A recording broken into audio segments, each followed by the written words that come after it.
We know, of course, about Adolf Eichmann. Already from a very early stage, in 1945, his name was known, and his central position in anti-Jewish policies and the final solution, in spite of the fact that his rank was not the highest one. So he isn't at the level of Hitler or his entourage or even Heydrich and others. In the overall scheme of the SS, he is somewhere down there. But he was Reinhard Heydrich's right hand, and he had access also, even if indirectly, to Himmler. Eichmann becomes important already in 1937 in the Jewish department of the SD, of the security service of the SS. And there they start to crystallize the first ideas how to get control over the Jews as a community, as a whole, and not individual Jews. And that was a different direction than the way anti-Jewish policies were implemented by the Nazi regime until that moment.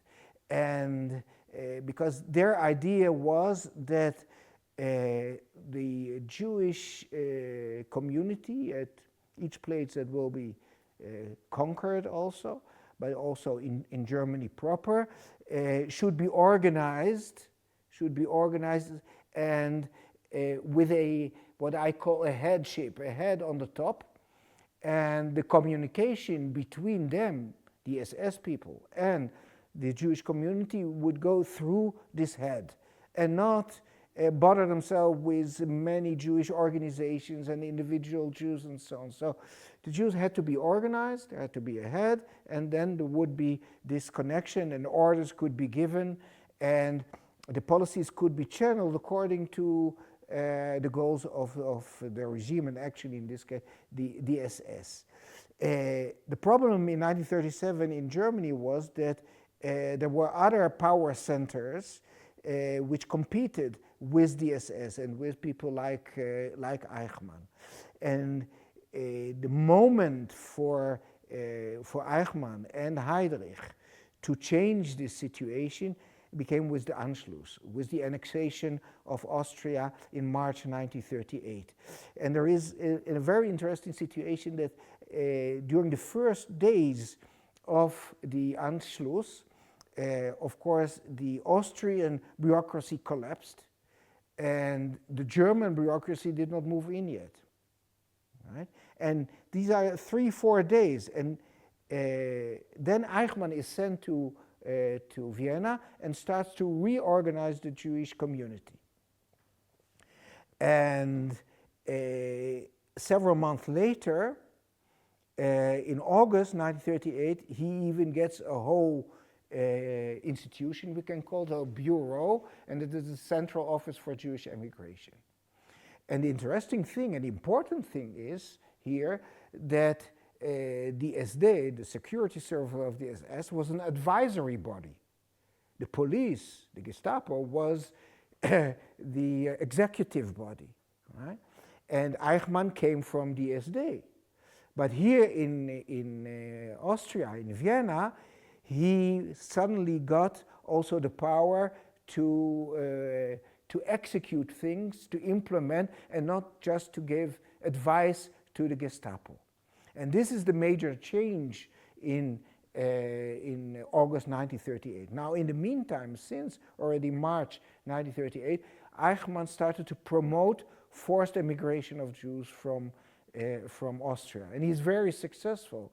In several months, 5-6 months, he succeeds in getting out close to 50,000 Jews from Austria. That's about 25% of Austrian Jewry. And this was not achieved in Germany proper in the years before. So this plan was brought forth in the meeting 2 days after Kristallnacht at Göring's office. And from that moment on, there's also the decision by Heydrich to reorganize German Jewry. And this culminates later on in the establishment of Jewish councils, Judenräte, after the invasion of Poland, and this system spreads all over Europe afterwards.